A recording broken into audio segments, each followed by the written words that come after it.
Assalamu alaikum wa rahmatullahi wa barakatuh. A very, very warm welcome to everyone on behalf of the Muslim Community Association and the East London Mosque and London Muslim Centre. Welcome to the Anti-Hate Zoom Summit. This is the first summit of its kind, mashallah, and we're very, very excited to have a wonderful lineup of speakers join us today for such an important topic, and very excited to have you all join us as well. My name is Rahama Ali and I am a trustee of the East London Mosque and London Muslim Centre. In my professional capacity, I'm also a chair and a leadership facilitator, and my role will be to try and facilitate the discussion this afternoon and to try and keep us on track and on time so we get as much benefit as we can from our wonderful lineup, inshallah. So do forgive me if I'm a little bit harsh with my timekeeping skills. It's only so that we can make this afternoon's event run smoothly, inshallah. And the topic is a very, very important topic. Just a reminder on the theme of the summit, triple pandemic of racism, Islamophobia and COVID-19. And now we all need to just have a look around us and to kind of understand how important this is in the context of the world that we're living in this lockdown world. And the fact that we're having to congregate online via Zoom as opposed to in the real world, you know, with COVID and what's happening around us. It's not unsurprising or irrelevant to the conversation around BAME communities and what's happening around COVID around the world, but also in light of what's happening with the anti-racism protests in the US and across the globe, and the fact that Islamophobia is on the rise. This is a very, very important topic that we wanted to cover today. And the aim of today's summit is to raise awareness around these issues, but also to think about how we can strategically find long-term solutions to some of these ongoing issues. And I know our lineup of speakers will be speaking to us and reminding us that these are not new issues. You know, these are kind of systematic and endemic issues that have taken place in society, inshallah. And so what we hope to do and achieve with this summit is to think collectively about how we can actually take some action and kind of think about some strategies for this. And it just falls to me to just remind everybody, particularly around racism and this issue. We actually have our guidance in the Quran, where it says in Surah Hujurat in chapter 49 verse 15, "O mankind, surely we have created you male and female and made you into nations and tribes so that you may know one another. Verily, the most noble of you in the sight of Allah is the best in conduct. Lo, Allah is knower and aware." And it's on that theme really that we wanted to gather together holistically as all communities, Muslim and non-Muslim, and supporters of anti-racism and these themes to really address this. And I just want to take this opportunity to thank our speakers who have joined us. We have a wonderful panel of speakers and performers, mashallah, who have taken the time out to be with us. Some all the way from across the shores in the US, where it's early hours of the morning. And also to thank you for joining as well. It's been overwhelming, the level of support we have had for this summit. It's such a short time frame, mashallah. Over 1,500 of you have registered to attend today's Zoom summit, and over 20 organizations have supported this, and the organizations will be shown shortly on the screen, inshallah. But mashallah, it's wonderful to see actually the level of support and really the level of need to have and organize a summit like this to address these issues. We're also going to be broadcasting live on Facebook, on the ALM Facebook page. We're live streaming, and also Aljazeera Mubasher is streaming live, and also Iqra TV. So alhamdulillah, we're not just amongst the good company of us in the summit, we are very much global and sharing this platform with others who are in support of this summit as well. Just a note on the organisers before I start, for those of you who are not familiar, the Muslim Community Association is a community-based association organization in the UK that focuses primarily on education, social welfare, justice, community outreach and charity. The members come from across the UK, and also there are members from across Europe within affiliate membership.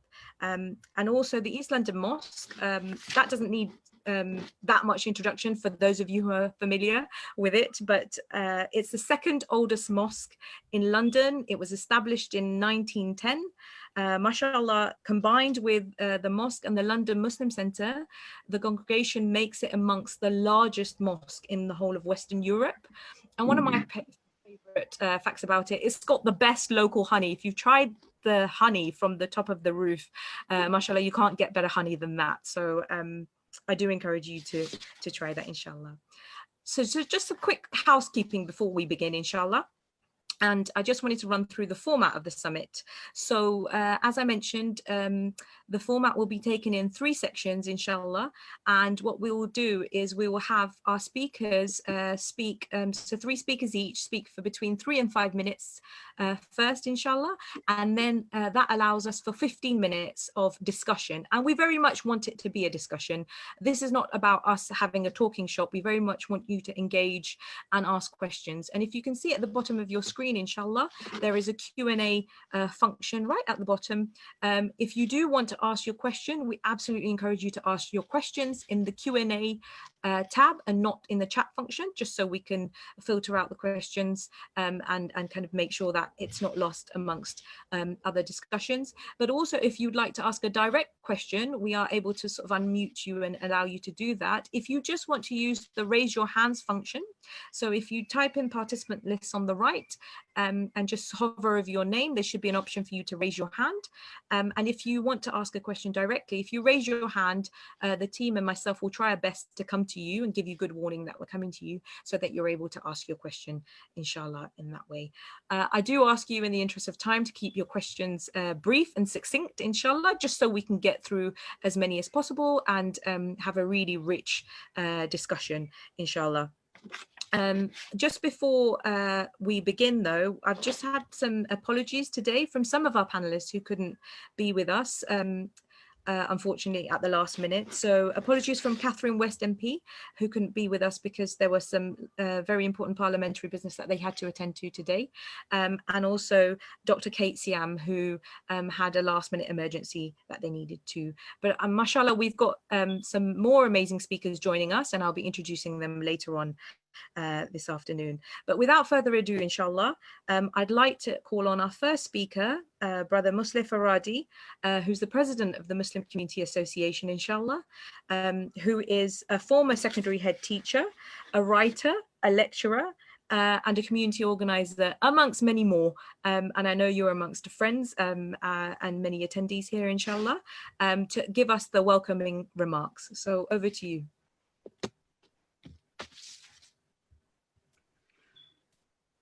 Assalamu alaikum. Good afternoon. Thank you very much, Ruhaina, for your kind introduction.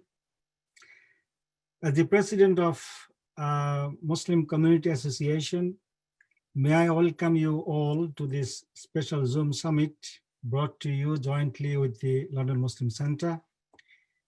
It is also supported by over 20 organizations who I would like to thank for their help and commitment to this cause. Thank you also to our esteemed panel of speakers who are delighted, could join us today. Today, we are witnessing unprecedented developments that impact us individuals as a society. COVID-19 has exposed our vulnerability and weakness. While it does not discriminate, we can see signs of BAME communities being affected disproportionately. This needs to be addressed. More broadly, racism and Islamophobia significantly contribute to inequality and make the lives of many here and abroad challenging and difficult. Sadly, for some, like George Floyd, it has cost their lives. Today's summit all about anti-hatred and challenging the obstacles in front of us and seeking to create a better and more equal society wherever we are. I am proud that the Muslim Community Association has taken this initiative. MCA is one of Britain's largest grassroots organizations with branches spread all over Britain. We came forward with our organizational strength to respond to the crisis of COVID-19 as soon as it appeared. Alongside other community organizations, we prepared the Muslim community to fulfill their spiritual needs when mosques and other places of worship had to close their doors. We raised almost £50,000 within a week of the lockdown and distributed it to hundreds of people who were struggling financially. Our volunteers helped many individuals with their expertise, signposting to medical support, helping to claim social benefits, or going door to door to drop food, medicine, and other essentials to those in need. Today's summit is one of the many initiatives we have undertaken. This is to create awareness and at the same time put pressure on the government for immediate action. People are awake. Leaders will lead and academics will educate. People want hate to stop, racism to die, and Islamophobia to be eradicated. There will be change. It may take time, but it will definitely happen. On that note, I will hand over to Ruhana. Thank you once again for your attendance and support. Thank you very much. Thank you so much, Brother Mosleh Faradi, for your very encouraging words and very significant words about how we all feel about this key topic, and for your welcome. So we're going to go into the first section now, and this section is focused on racism, lessons from the past and manifestations today. And I'd like to invite our first speaker, who's joined us all the way from Washington in America, mashallah, Brother Nihad Awad, who's the Executive Director and the co-founder of the Council on American Islamic Relations, mashallah. He's also been named by USA Today as number 8 in the 19 civil rights leaders in the 21st century, mashallah. So we are amongst very good company.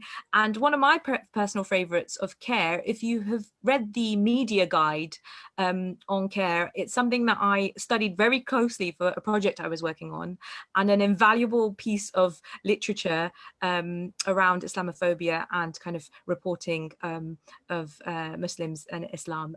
So I'm gonna hand over to Brother Nihad to kick us off. A very warm welcome. Thank you. Assalamu alaikum wa rahmatullah. Peace be to you all. Thank you so much for inviting me. I'm so honored to be with you, even from long social distance between the US and Europe. But inshallah, our hearts are on the same page. We are connected spiritually, politically, inshallah, to this activism and awareness. So thank you to the organizers. Thank you, Sister Ruhana. And I'm really pleased that you have done and preparing for this seminar, webinar to raise awareness and to help organize ourselves across the continent. So in the first minute, let me just give you a brief introduction about CARE, the Council on American Islamic Relations, the organization that I had the honor and I have the honor to found and lead for the past 25 years, has become the largest US Muslim civil rights and advocacy organization. It started in a modest way to counter the misrepresentation of Islam and Muslims in public and in the media, and also to defend the rights of American Muslims and empower them politically. That little modest start mushroomed into now becoming the largest Muslim organization in the country. Alhamdulillah, we have 35 offices with 250 full-time employees, and we have about 65 full-time spokespeople, and we have about 70 full-time attorneys. The good news is we are an independent organization. We're not funded by any government, including the US government. So we are independent. We are 100% supported, community supported organization. We receive about 250 complaints of discrimination, hate crimes from Muslims nationwide, and we dedicate all our resources to work on them and resolve them. Having said that, it is important to send you a message of hope and inspiration that we individuals, a person like me, who is a Palestinian refugee, who came to the United States with little education, has decided to make a difference to fight racism. And I believed in myself after believing in Allah subhanahu wa ta'ala, and methodically, we started to build an organization that counters not only racism, but also build our own narrative, to tell our own story to the world and to the society. So the first lesson that I would like to talk about is what we have learned from the past and today. Racism is a man-made social disease. It is a man-made social disease. It's an old disease. It's probably one of the oldest diseases.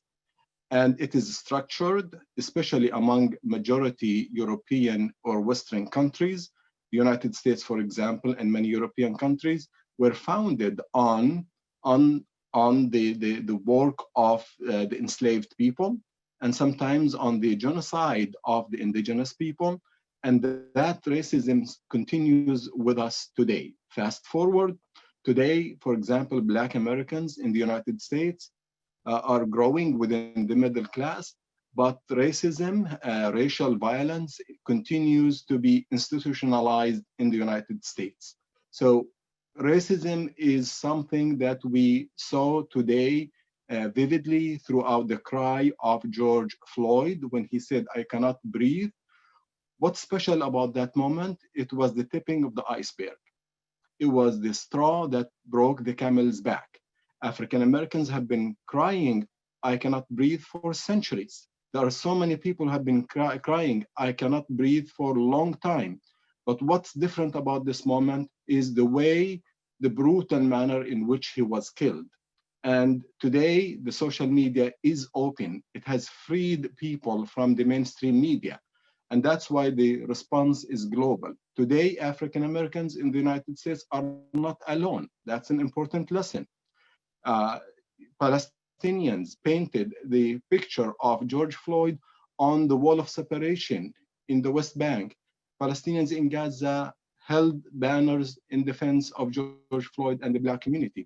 A Syrian who painted the picture of George Floyd on the ruins of his city in Syria. The streets were filled in Europe, in London, in Germany, around the globe. Why? Because today we are different. But also, and that's the second lesson, protests are good, but they're not good enough. We cannot just fill the streets and racism will continue. It is a necessary but not, complete step. To dismantle racism, we have to work together. We have to think strategically, and we have to think long term. We have to build institutions that will dismantle it. So the streets are important, but the voting stations are more important. So for us in America, we have heavy lifting to change the system, to challenge those bigots who are holding on positions of power, from the White House to Congress to city councils nationwide. But also America cannot do it alone. We need everyone to be part of this change. The best way is the long-term, methodical, calm, organizing methods. So I have a suggestion for you, which is lesson number 3 or 4. That at CARE, we have learned so many lessons. Alhamdulillah, we believe that we are becoming successful. We have a lot to learn from you, brothers and sisters in Europe, in the UK, about your experiences. I would like to see our work to become more coordinated, more organized. We have to believe in ourselves. We have to expand our agenda in terms of our coalitions also. And we have to move from our comfort zone. For example, many Muslims in the United States prefer to hold protests on Saturday, where in the weekend they come to Washington, D.C. But that is a comfortable position. The uncomfortable position is to take a day off and to lobby your members of Congress and come with an agenda and meet with them instead of driving for 5 hours or flying for hours to stand in front of the White House for 1 minute or 1 hour. Secondly, run for public office if you can. Don't just dislodge those who are bigots, in positions of power. You become the replacement for them. Believe in yourself. A person like me who came with a very, very modest means, and we have a major organization, if I could do it, you can do it. And finally, anti-racism is an important thing. Anti-bigotry is an important thing. It's not only a human obligation, it's a religious obligation. The Prophet, peace be upon him, said, "Man ra'a minkum munkaran فليغيره بيده فإن لم يستطع فبلسانه فإن لم يستطع فبقلبه وذلك أضعف الإيمان." He said, when you see something wrong, do something. When you see something, say something. The least is rejected. So you cannot just be, non-racist. You have to be anti-racist.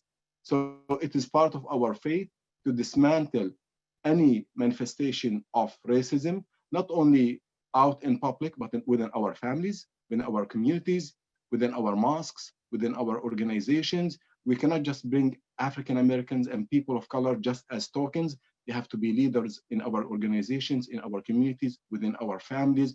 We have to welcome them. We're not doing them a favor. We are doing ourselves an obligation and a favor as human beings and as Muslims.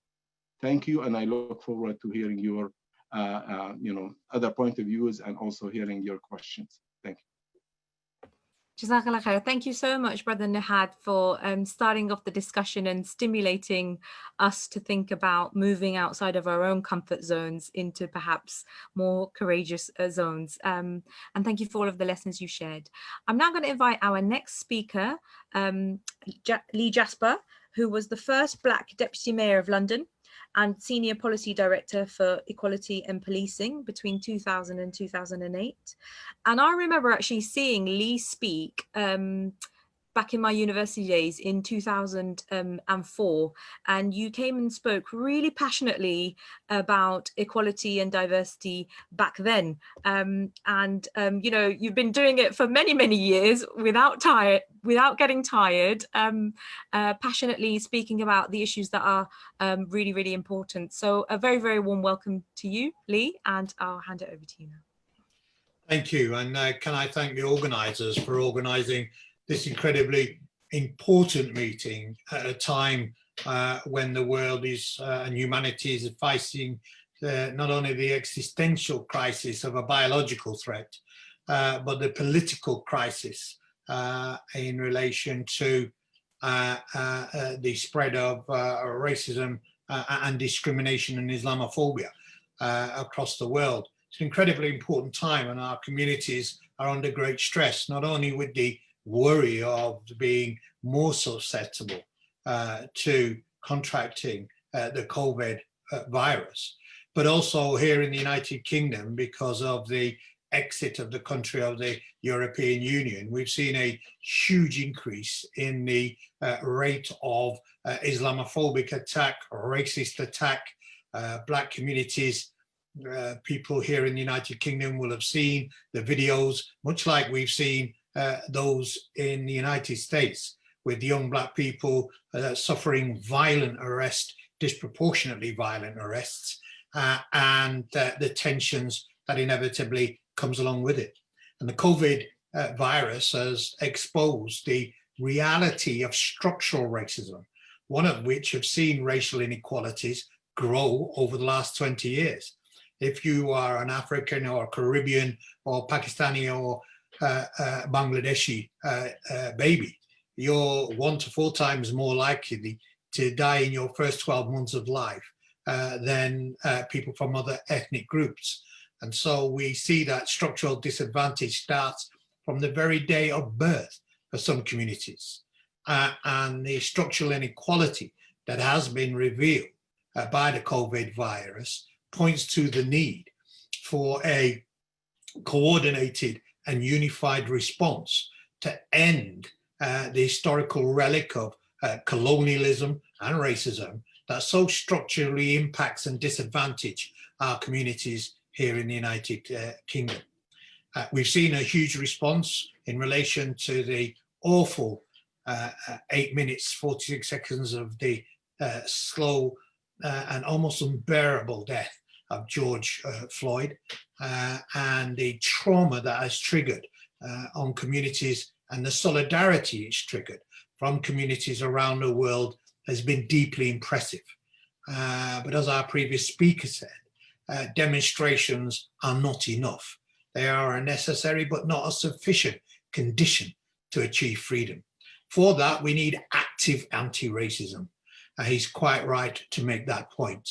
By that, I mean that communities who suffer discrimination have to be more unified. I think one of the effects of neoliberalism is that Africans have become more African, Muslims have become more Muslim. Everybody is retreating into their particularisms, and we're failing to build the necessary unity across these groups, our communities, in order to create the bulwark, the critical mass and bulwark that stands in defense against the predations of racism and racial inequality. And that over the last 20 years, those racial inequalities from housing to health to education here in the United Kingdom have grown, with the Equalities and Human Rights Commission chair stating publicly in their last triennial report that he fears for the social consequences if racial inequalities suffered by our communities continues at the same rate.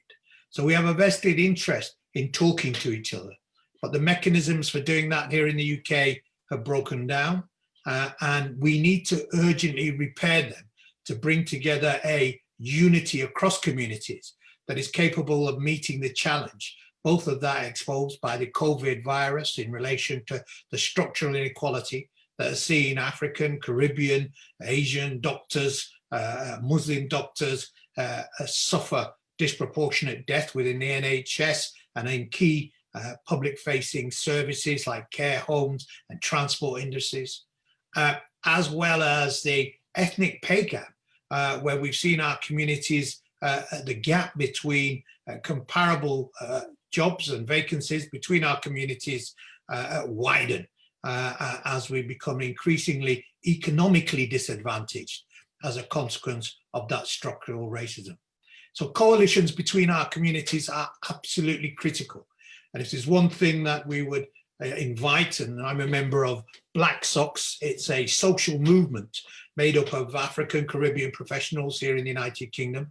We are entirely funded independently. We seek no grants, we seek no government support. We stand on our own 2 feet. And we would say that the broad assembly of Black and ethnic minority and Asian communities across the country must now urgently come together to take leadership of an anti-racist struggle and to prioritize how we can best join in a global conversation that is taking place in the favelas of Brazil, in the states of the United States, in Europe, France and others, where we see such devastating effects of global racism. So thank you very much for inviting me, and I really do hope that from this important webinar that more conversations can take place in hope that we can build the kind of coalitions we need for the future. Thank you so much, Lee, and particularly for highlighting those statistics and facts of just the rise in inequality now amongst our communities.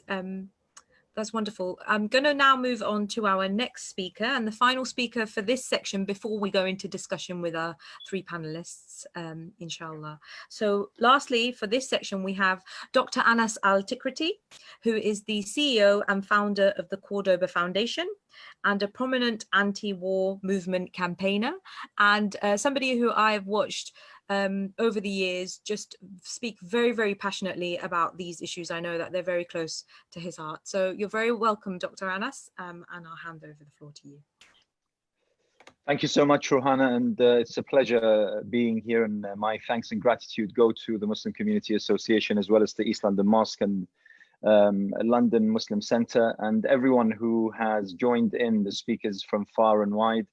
I think that we all agree that this discussion, this debate is extremely timely. It's one of the most pressing issues, and probably the issue of our time, because we are addressing not only an incident that triggered this wave, this outpouring of anger and frustration and the rereading of history, but it's started a conversation about who we are and what we stand for. And I think that that is something that is both important and also extremely promising, because this provides us with an opportunity that probably is unprecedented. It's something that we haven't had for generations. This opportunity, this challenge that we all face today, to actually ask questions that in the quite recent past were seen as absolutely off the table.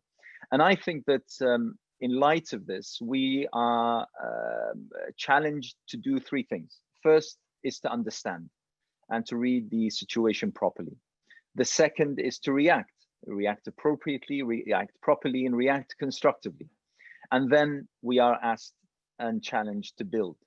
How is it that we want to shape our future so that our children and our children's children never have to go through what this generation or previous generations have had to endure? And I think it's quite important that the title of this webinar, it combines these, as the title suggested, the three pandemics: the issue of racism, the issue of Islamophobia, and the issue of the coronavirus. All these, they come together, they intertwine, and one impacts on the other. I'd like to add a fourth, probably pandemic, but towards the end of what I have to say. It's likely that we will see a spike in racist and far-right, discriminatory and prejudicial rhetoric. I think many of us have actually endured that, either on social media platforms or in actual physical spaces. It's likely that this is going to rise. And unfortunately, much of this is spiked by the fact that there is this now polarization in positions. And there is this so-called minority, which seems to be far larger than what we all hoped or what we were all told.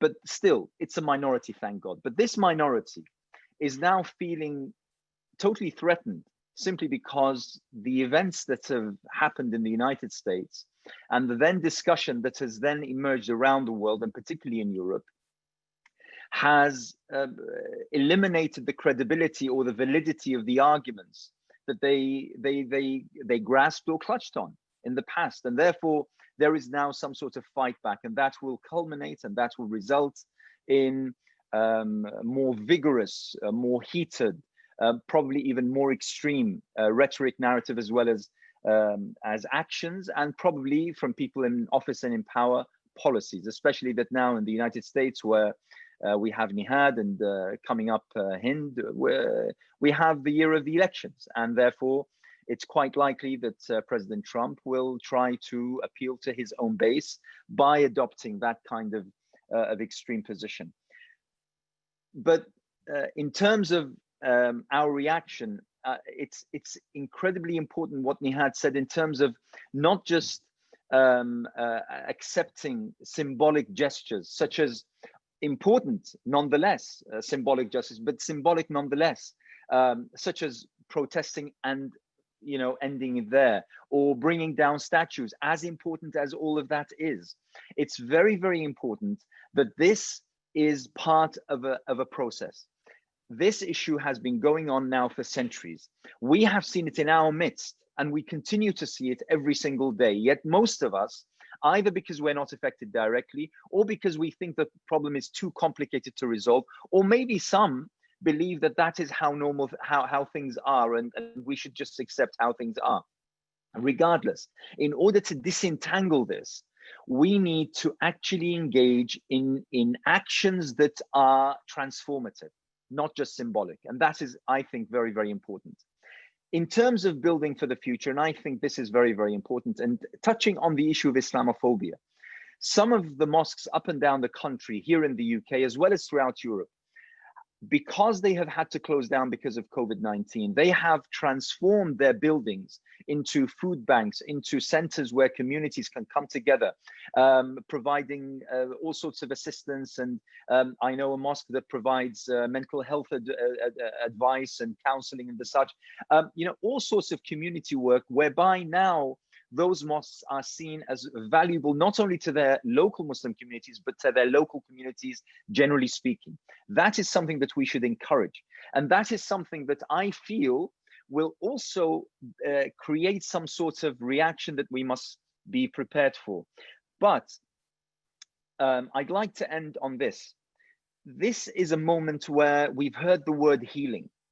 Now, healing is not just, as I said, through some gestures or some symbolic statements or some bringing down of statues or the such. Healing is to acknowledge, to understand, and then to create the conditions whereby the kind of attitudes of the past can never, ever find a footing in the future. This is something absolutely necessary. Now, there is a great challenge, and this is the fourth pandemic that I wanted to add, and that is that we are in the midst now of an economic crisis. And this economic crisis threatens to be one of the worst that, you know, in record books. That means that generally speaking, people generally will shift towards the right in terms of their ideas, in terms of their actions, in terms of their policies. We need to appreciate that this is something that we will have to endure. We need to start building for how we are going to contend with such shift to the right, and with the economic crisis that will hit more than any other, the same communities that were victims of racism and Islamophobia and discrimination. The last thing I want to leave you with is this. We cannot be, you know, majorly or mainly anti-racist or unracist. We are either racist or we are anti-racist. We cannot stand against racism against the Black people or against Muslims, but then stay quiet when we see discrimination against other minorities or other groups or the such. We have to be righteous. We have to be just. We cannot afford to be hypocritical. Otherwise, we lose the cause. And once again, this is a fantastic opportunity, an unprecedented opportunity that we have in our grasp. Unless we use it properly, it'll be an opportunity scuppered. Thank you so much. Jazakallah khair. Thank you so much, Dr. Anas, for your words, encouraging us all to have a deep look at ourselves and actually how we engage at this golden moment and opportunity. I'm going to go straight into questions now because there's lots and lots of questions, and in the interest of time, I'm going to go straight there. So we're going to go straight to Fatima Begum, who has raised their hand for the first question.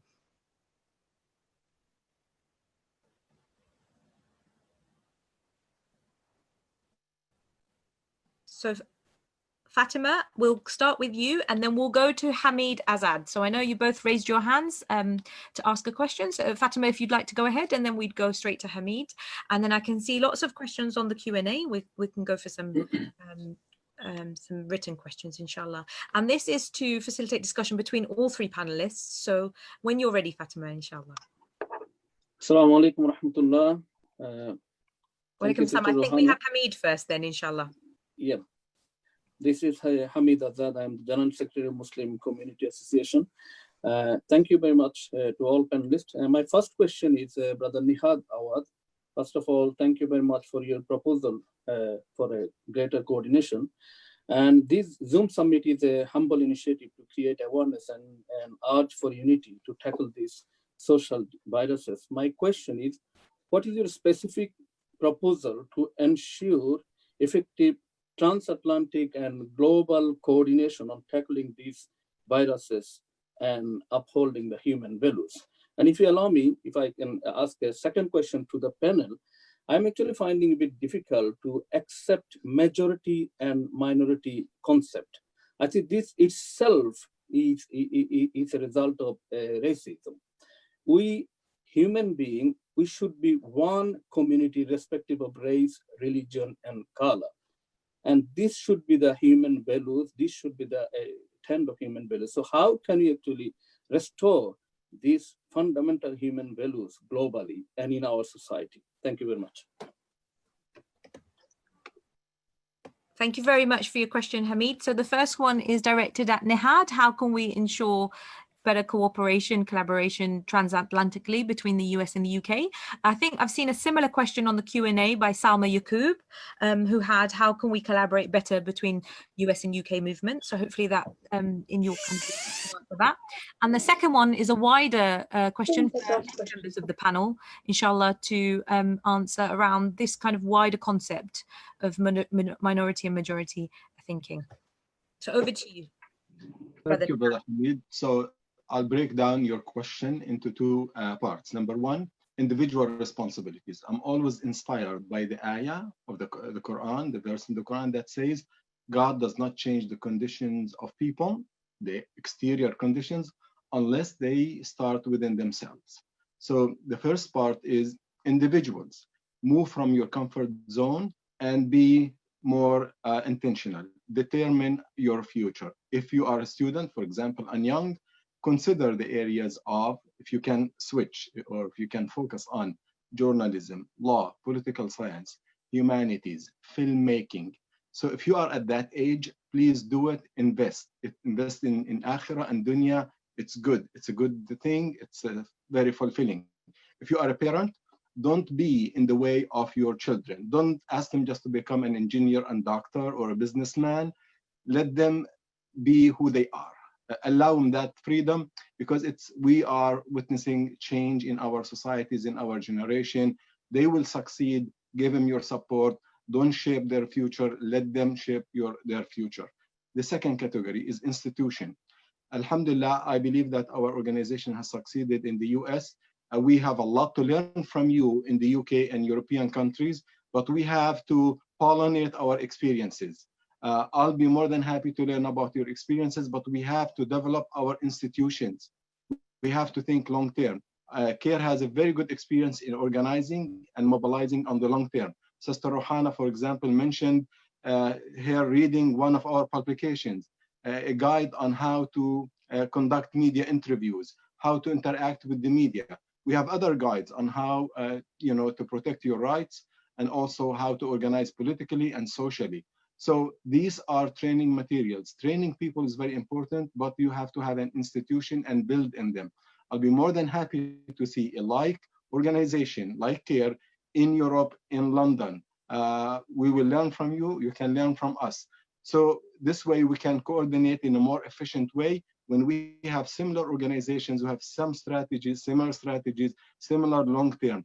And finally, the Islamophobes and the hate movements are coordinating big time between their presence in the US and European countries, Australia, and so on. Why don't we, the peace-loving people, the pro-justice, the pro-equality, why don't we coordinate among ourselves? But we need the mechanism and institutions to develop. So we have to move from our traditional comfort zone into more advanced institutional building, and we can work together, inshallah.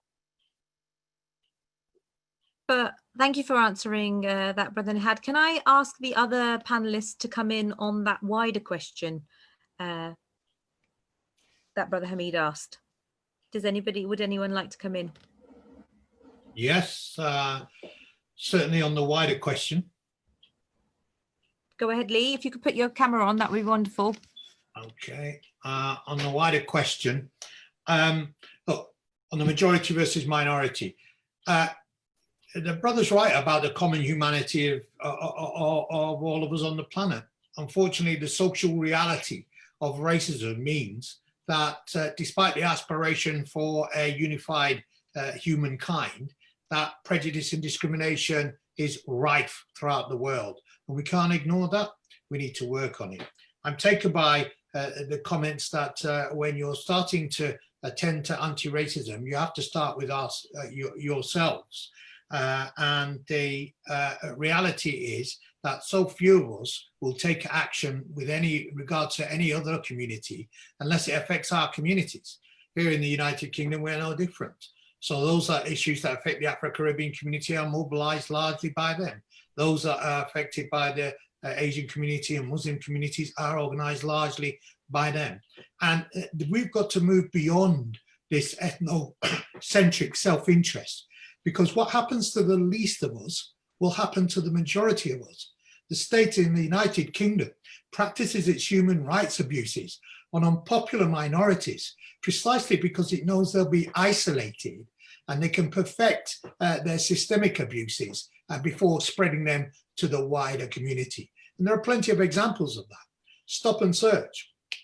It's a great example. For years, the Afro-Caribbean community have been complaining about stop and search. There'll be many in the Muslim community who may have not thought that that was a particular issue for them.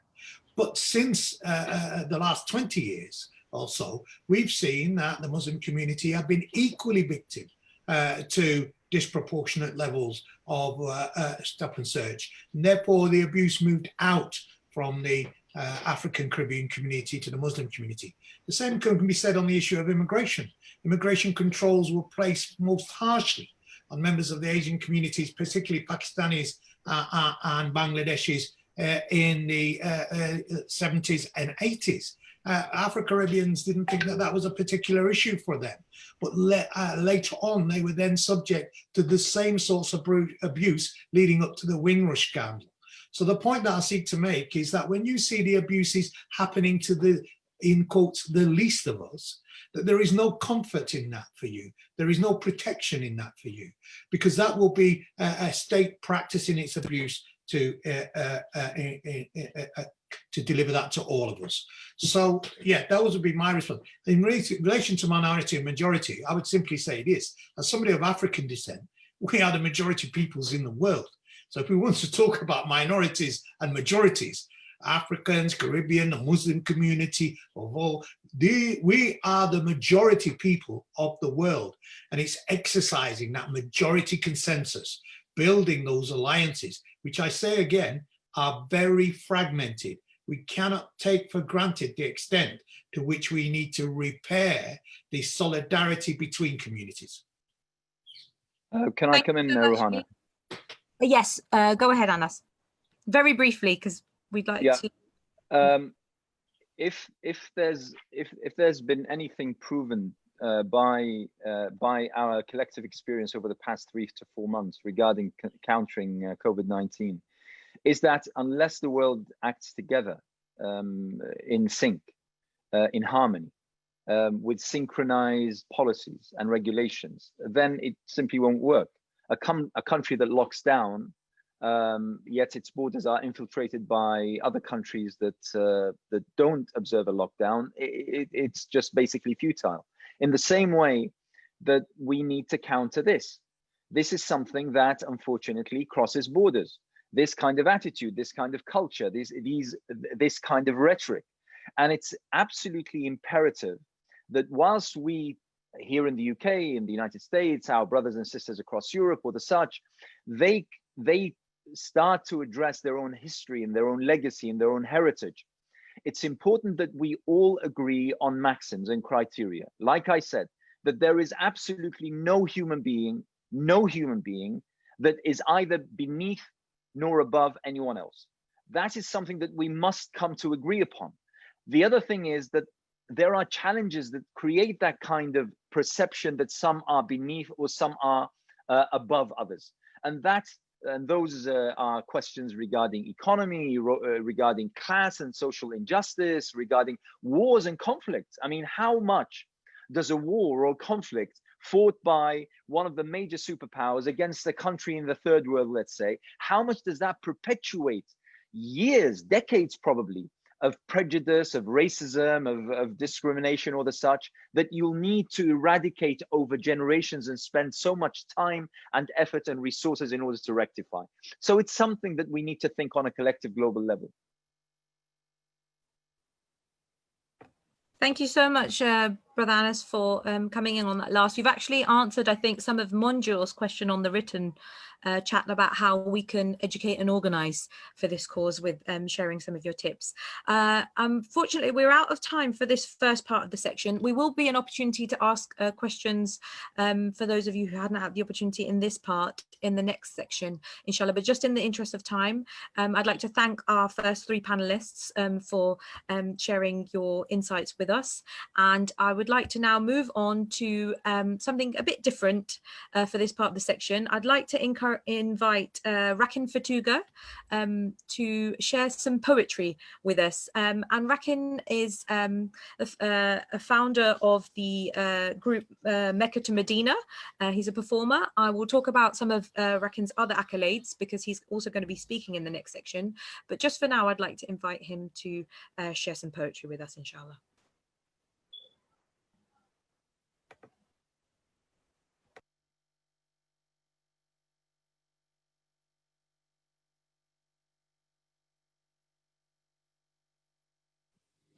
Assalamu alaikum wa rahmatullahi ta'ala wa barakatuhu. Yeah, I'm going to do a poem. This poem I'm going to do, it's talking about racism as if racism is a person. Okay, so Bismillah, it's kind of self-explanatory anyway. Bismillah. My name is racism. I live in your thoughts. My best word is division. In my philosophy, there's a hierarchy of people. We're not equal. It's true. This ain't malarkey. I make people think that white is beauty. That's my duty. So if you're white, you're snooty. But if you're black, then you better stay back because you lack the whiteness of skin that the world's worshipping. My name is racism. I use the television and magazines to promote my philosophy that European features are the epitome. I make everything black seem evil. Black magic, black male, black spot, examples. I'm even in your religion. I make all the prophets white, white God, white angels. In the scripture, it says, and if you've seen the Father, then you've seen the Son. So if you've seen the Son and he's a European, then God must be one. Obviously not. White supremacy trying to take the top spot. The philosophy has been shipped around the world. It's not hot. Hollywood's not good. It's guilty of spreading this ideology. Bollywood follows Hollywood with no apology. Subliminally, in their films, these beliefs are embedded. If you don't fit the model, then your self-esteem is shredded. Now, all around the world has been infected by this illness. The Arabs and the Asians idolize the white skin. Hence, so much money spent on cream whitening. It's frightening how they have the class system. At the bottom of it all are the untouchables, who just happen to be the darkest Asians you've ever seen. Blacks have it too. Dark skin against light skin. The lighter you are, the more the boys will be chirping. Who's the biggest singers? Beyonce, Rihanna, and Alicia Keys. How come none of them look like beautiful dark-skinned Sudanese? In the schools, the youth use the term blick. It means you're so dark and black, then beauty you lack. I can't believe there's so much misguidance and abuse. What happened to the darker the berry, the sweeter the juice? Magazines talking about the most beautiful women in the world. How come they're all pale, look like Cheryl Cole, but none of them look like India Irie Eve or Lauryn Hill? So which world are they talking about? Because it sure ain't mine, which makes all black evil and all white things divine. I follow the principles of the invincible last prophet, sallallahu alaihi wasallam, who tried to rid the world of evil. He tried to stop it. He taught us no white is better than any black. No Arab is better than any non-Arab. The best of you is the most pious, not the one who is the most racist, prejudiced, or biased. Think about it. Are you a racist? Do you have racist tendencies? Are you suffering from an inferiority complex? If so, education is needed. Thank you. MashaAllah, thank you so much, Rakin. That was really, really thought-provoking and some real home truths there. And nice to see you keeping it real with what the kids are saying on the streets as well. Absolutely. MashaAllah. Absolutely. Very, very powerful reflections and kind of poetry there to kind of stimulate all of our thinking, and actually the importance of this this summit. And for those of you who've just joined us, mashallah, I can see we are on 1,902 attendees to the summit. So fantastic turnout. And just to remind you of the theme of the summit today, it's about the triple pandemics of racism, Islamophobia, and COVID-19. And we're going to move on to the next section, inshallah, now. And I'd like to invite our next speaker. So the next section, we're going to discuss Islamophobia, COVID-19, and Black and Asian minority ethnic communities. And I'd like to invite our next speaker, Hind Maki, who's also joined us all the way from the US.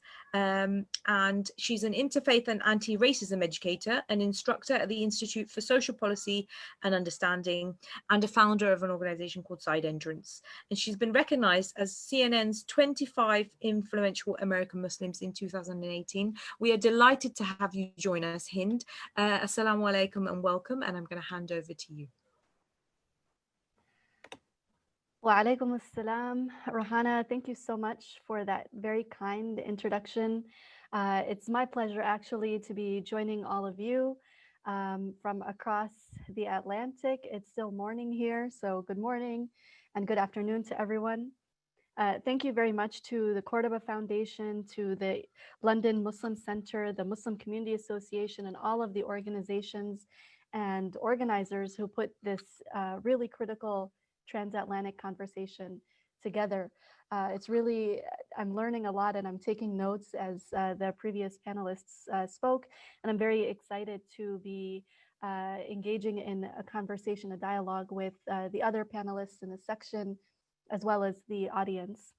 I wanted to actually, talk about what racism, COVID-19, and Islamophobia looks like from my end as somebody who is a child of East African immigrants who speaks Arabic at home and is a visibly Muslim woman in the United States.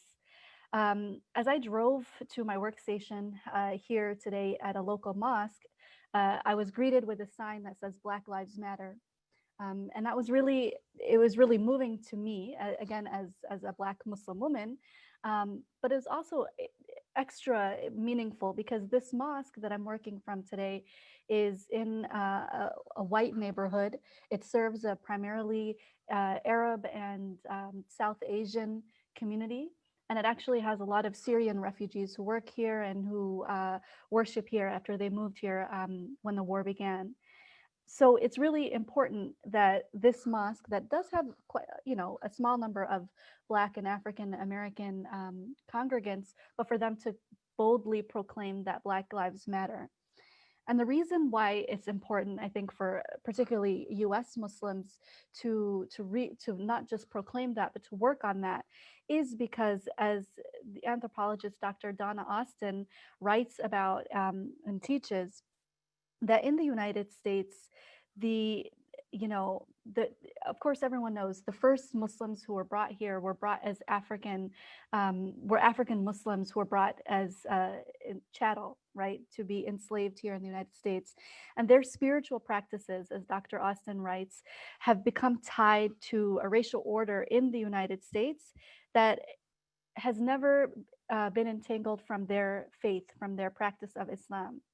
Right. And so anti-Black racism in the United States had always been connected also to Islamophobia. And when non-Black immigrants, Muslim immigrants came to the United States after 1965, their presence here was inexorably connected to anti-Black racism. And I think it's really important because oftentimes these communities, these different Muslim communities live in parallel to each other here in the US. We don't have, among American Muslims, we don't have a majority ethnic group. And in fact, Black and African American Muslims are plurality of our population.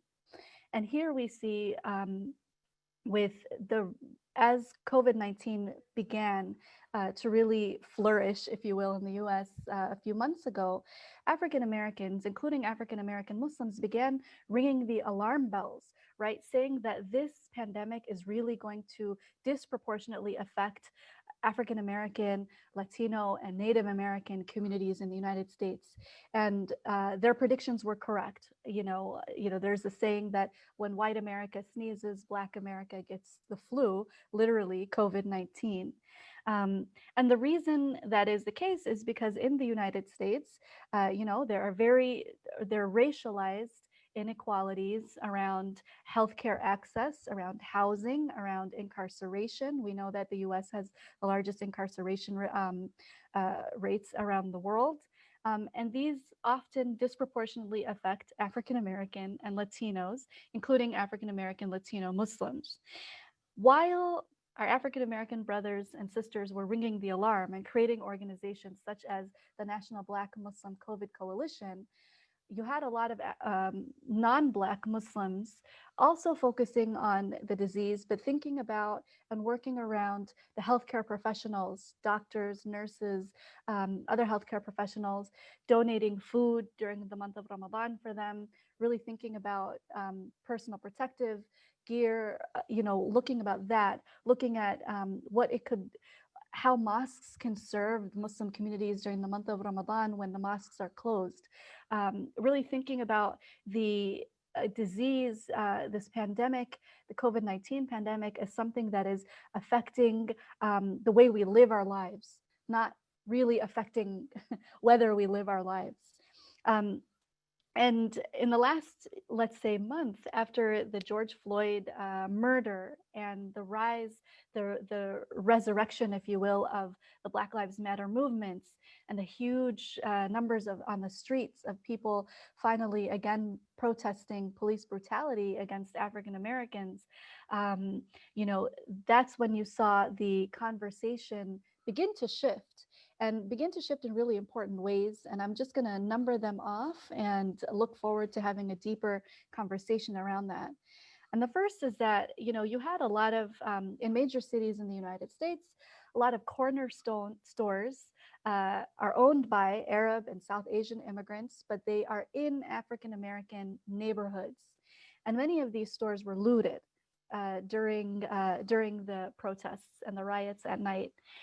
And therefore, you had an internal conversation within American Muslim communities saying, why should we care about Black Lives Matter when our livelihoods are being attacked?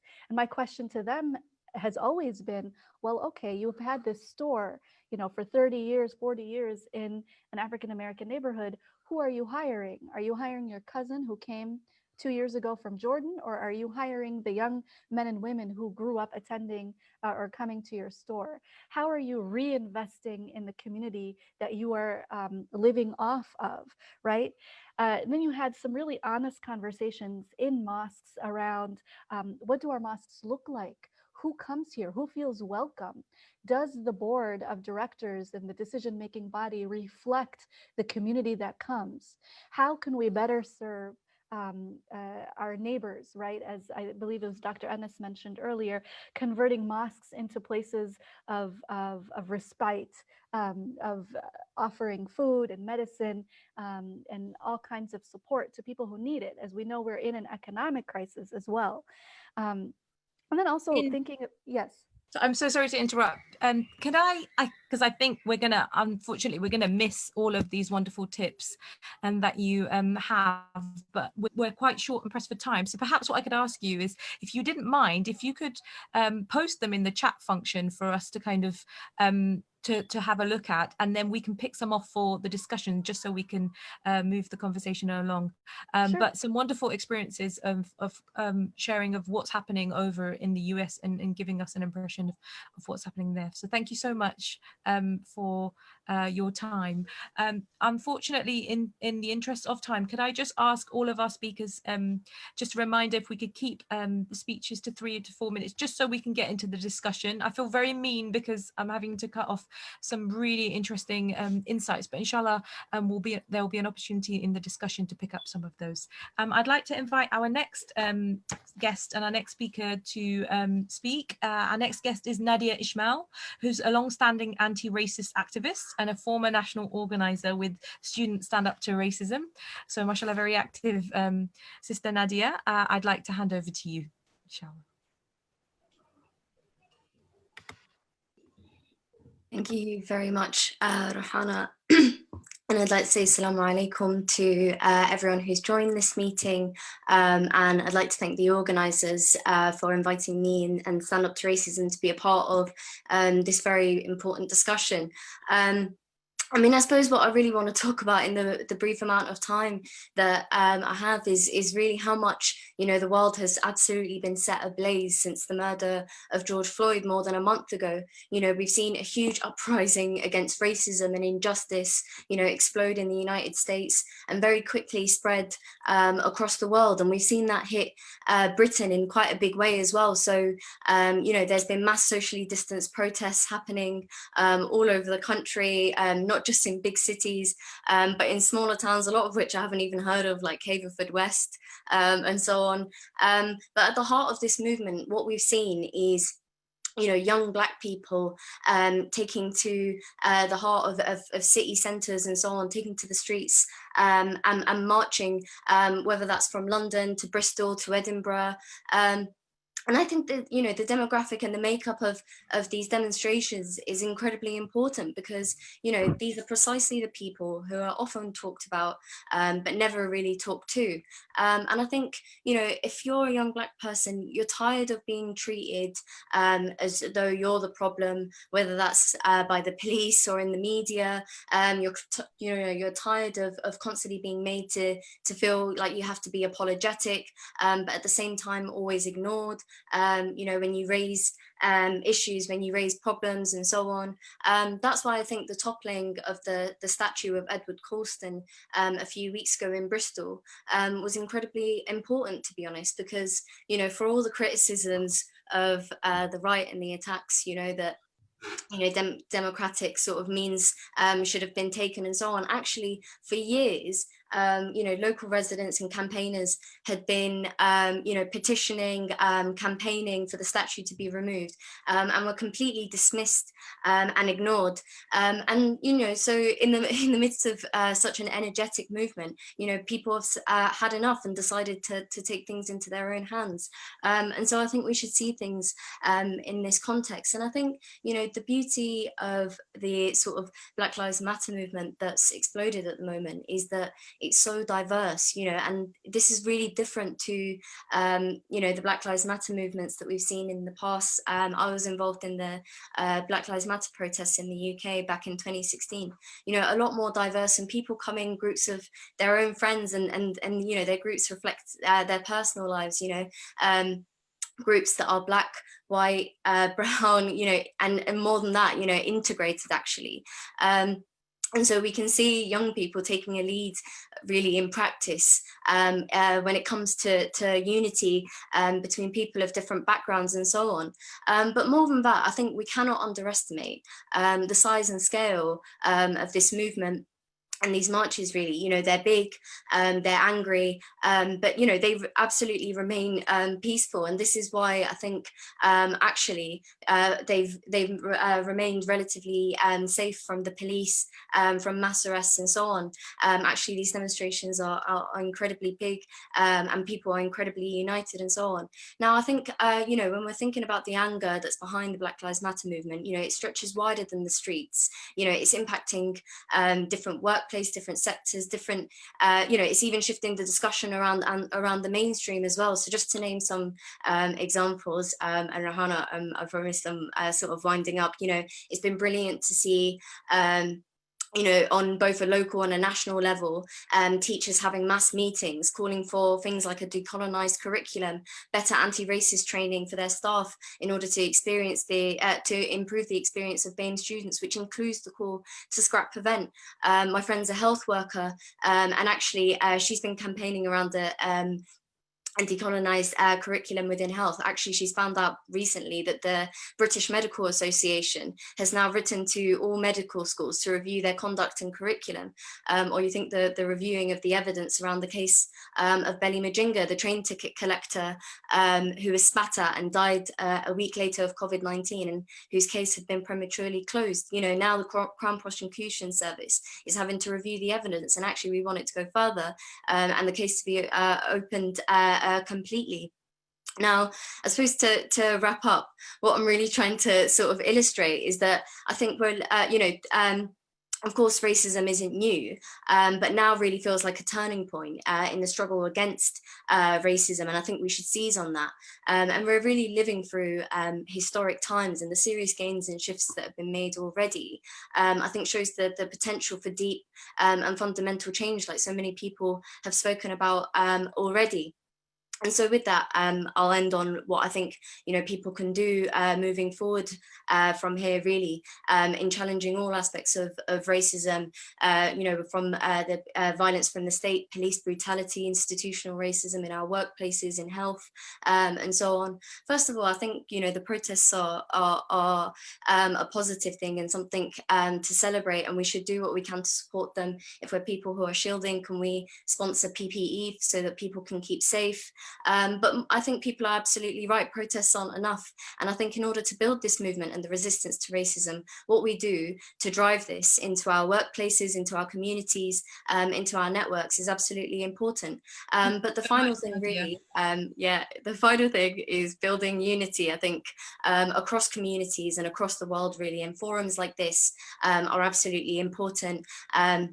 And we need to keep these discussions going if we want to have a lasting transformation of society and for things not to go back to the way they were, before the virus. But solidarity, and I'll leave it at that. Well, that's a wonderful note to leave it on, absolutely. And kind of part of this summit is, you know, thinking about how we can collectively, all communities, all people who are in support of anti-racism, work together. So it's not just one aspect of the community, like you rightly say, but lots of different communities who all stand in solidarity together. Thank you so much, Nadia. We're going to go on to our next speaker. Can I invite Dal Babu, who's the former Chief Superintendent of the Met Police and a trustee of Medicine Sans Frontières, and somebody I have also worked with quite closely and have seen, who very actively speaks about discrimination and inequality and challenges that, whether it's in the Met or in other structures. So I'd like to encourage Dal to take the floor. Thank you very much, Rahana. You'll be pleased to know that I'm very scared of you and I won't go over my time limit. Thank you, Dal. Could you put your camera on so we can see you? Right, I'm trying. It's telling me that I can't. Your host has to do it, apparently. Go ahead anyway. Okay. Right. Okay. It won't let me. So I think I've been blocked from your side. So, okay. So I'll just start. Just very, very quickly. I think what we have to understand is that equality and sorry. Something has just come up. Just bear with me. Start my. Okay, can you see me? Yes, we can see you. Alhamdulillah. Okay. I'd just like to say that first of all, we have to understand that equality works at a geological pace. It's glacial. So almost 40 years ago, and I just want to talk a little bit about the police. Almost 40 years ago, we had a set of recommendations following the riots in Brixton, Lord Skine. Almost 40 years on. Those recommendations have not been fulfilled. That is not the only report. We also had a report from the Commission for Racial Equality. We've had a report from the Stephen Lawrence inquiry. More recently, we've had a report from David Lammy. I think what's very, very clear is those reports don't get implemented. So I think what we need to do is stop and challenge any attempt to introduce new reports. We have hundreds of recommendations about equality, to stop racism, to stop Islamophobia, to have greater equality. The issue is that we don't implement those recommendations. And I've got a list of 10 things that I keep hearing people say, mainly white people. And I think we need to make a note of these things that people say and look at what we can do and challenge individuals when they make it. So people will say, and remember it's geological, the pace of equality, they will say, it will not happen overnight. How many times have you heard that? They'll say, it will take a generation.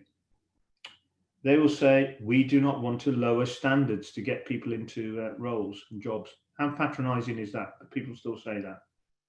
They'll say, oh, it's bad everywhere. You don't have representation of minorities.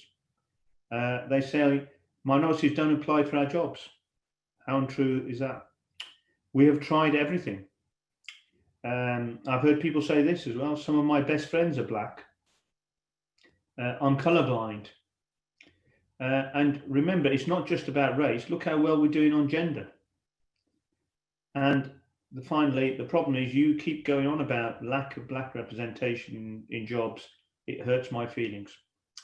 So I would like to say, within my time limits, make sure that we challenge people when they say that they're doing enough, because clearly they're not doing enough. And we've got to change this geological pace of equality and ensure that our communities are represented at every single level in every single organisation. Thank you. Wow, thank you, Dal. Very short and very sweet, but very efficient. I can definitely say I've heard a lot of those ones, those phrases myself, and I know lots of people will have resonated with what you've just said, and I'm sure that will come out in the discussion that we'll have in a moment. But before we move to the discussion, I'd just like to invite our final panelist, who's been very kindly able to join us, Sarah Owen MP, who's the Shadow Parliamentary Secretary to the Foreign and Commonwealth Office, to take the floor and join us and speak. You're very welcome, Sarah. Thank you, Rahana, and thank you for inviting me to speak on this panel. Let me just first say that racism and Islamophobia has always existed, but I think that during this pandemic and with the killing of George Floyd, I think it's shone a light for everyone else to be able to see it. I'm going to talk specifically around COVID-19 and the pandemic and the racism and Islamophobia that we've seen throughout this pandemic. And I think what comes next will determine whether we really start to address the structural inequalities that have been talked about in this country, or if we see the government attempt another sticking plaster on what is a deep-rooted problem. Like many people, I wasn't surprised when the statistics started to show the increasing disparity between how coronavirus was impacting certain communities, especially when you take into consideration the structural inequalities, as well as the high numbers of Black, Asian and minority ethnic people who work in frontline services such as the NHS, the care sector, key workers, and also the gig economy. And I think a lot of the conversation in the media has been around how the virus spreads biologically, but not structurally. I sit on the Health and Social Care Select Committee, and I've asked repeated questions about how this has been allowed, that the disproportionate impact on BAME communities is going to be factored in any plans for the future, how we're going to tackle health inequalities, how we're better going to protect our communities. And the answer I keep getting is medical, and they haven't addressed the fact that this virus thrives on inequality, both racial and financial inequalities. And it's inequality when it comes to the ethnicity pay gap, income, housing, access to services, which has left us with the shocking facts that the death rate of British Pakistanis is 2.5 times more than that of white British people, and Black men and women are 4 times more likely to die than their white counterparts. And when we look at other things that have happened throughout this coronavirus, whether it's the way that the media have portrayed it, or the fact that the first 10 doctors who died in the UK were all Muslim and all immigrants. Over 60% of all healthcare worker deaths have come from our BAME communities. And when it comes to our Black and Asian minority ethnic workforce and frontline workers, which in Luton, where I represent, makes up nearly half the workforce, we need to make sure they're properly protected.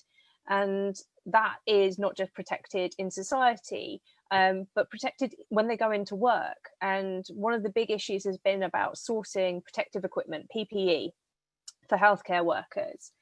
And repeatedly, I have been told by ethnic minority workers, including my mum, who came from Malaysia to work in this country as a nurse 42 years ago, is that the protective equipment in our hospitals is built for a 6-foot Western man. Now, when you look at our healthcare workforce, it's 75% women, and a huge number of it are from other countries and from ethnic communities. I think this is a very specific example of how structural racism and Western bias has a direct impact on BAME communities, especially during a health crisis like this. But also during this pandemic, we've seen it used to spread hatred and division and fear. So online, we've had Islamophobic messages online and in the media, photos of packed mosques being shared many thousands of times when actually they are incredibly out of date. And social media companies have been so slow to take down conspiracy theories, to take down fake pictures like this off the internet, and the damage that that does to communities. Yet what work we've actually heard is going on in our mosques during this pandemic, such as food banks, community support, that's not nearly been covered enough. And another area that I really want to just quickly touch on in the racism that's been brought about by this pandemic is a level of xenophobia. I'm the first and only East Asian woman in Parliament, and the racist attacks that we've seen on Chinese and East Asian communities has rocketed in the last few months. We've seen more than 260 attacks reported in the UK in the first 3 months of this year. Victims have been spat at, punched, coughed on, verbally abused. And that's all without going on to social media and the abuse that is on there and the conspiracy theories in there. And you see world leaders, whether Donald Trump and his recent racist meltdowns in the media. We had a Chinese American reporter asking legitimate questions about testing, and his response was, "Go ask China." We have French media outlets rolling out old racist tropes like yellow peril. We've had a Conservative MP refer to coronavirus as the Chinese virus. And it is using a pandemic to spread an agenda of hatred, fear and racism and division. And language, we know, for our communities is incredibly important, but incredibly important, especially at this time of extreme anxiety and tension. There will be people who use this to spread blame and division. So I think it's really important that we offer an alternative to that. And one of the questions I think was around how we can counter that. And somebody had raised in the questions about schools and education.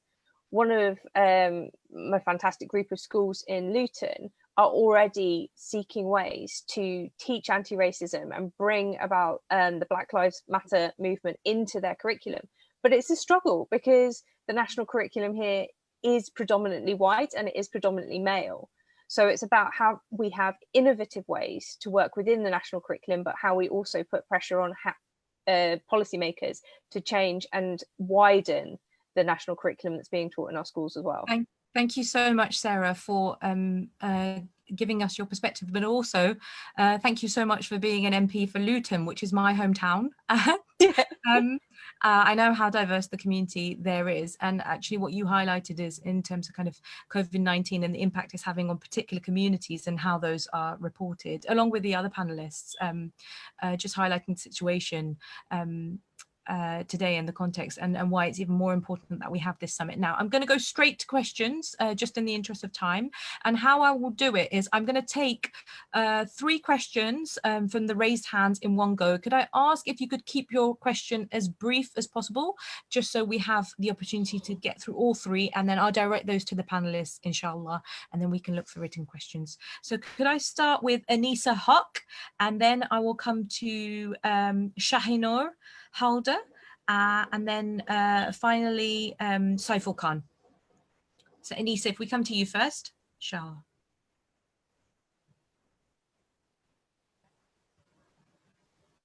Okay, while we wait for Anisa, let's move on to the second person, so Shahinur.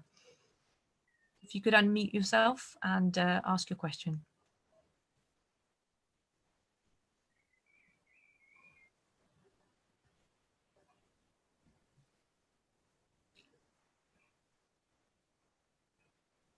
Okay, so I'm not sure whether there's a technical issue with that, and so I'll just wait a second, and we'll go to the last one. With third time lucky, we'll try for. I can't see them on the list now. I did mention Saiful, but I can't see them on the list. I can see Fatima's still got her hand raised. So Fatima, I'm going to come to you on this one because we weren't able to come to you in the last one. Let's try Fatima. Yay. Hello. Hello. I'm actually Fatima's son. Okay, go ahead. No problem, Fatima's son. What's your question? My question is how. Actually, I kind of forgot my question. No problem. We'll come back to you once you remember your question, inshallah. Let's try to go back to Shahinur, and we'll try for Anisa as well.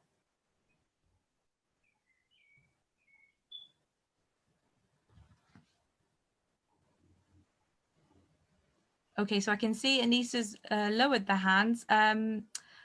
Let's try for somebody else on this list. Let's try Shipu Chowdhury. Shipu, do we have you?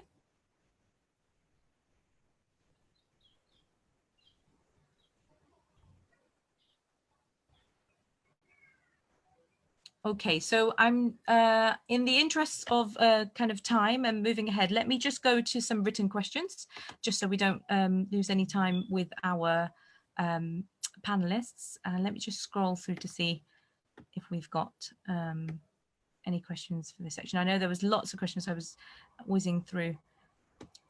Okay, this is a good question. And this is asked by Emerson.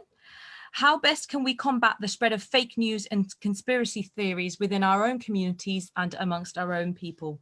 And that's to all the panelists. If anyone would like to respond to that, just unmute yourselves and go ahead. Sorry, it's Dal. Can I speak? Yeah, go ahead, Dal.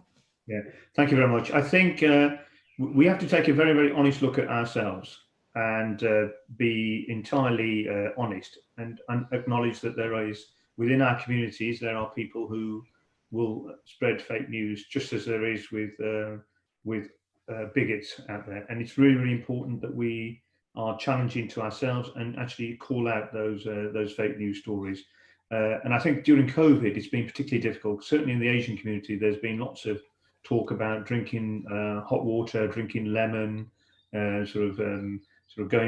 walking backwards. There's been a whole range of absolutely awful stories that have been circulating within our communities. So it's absolutely essential that we call these out.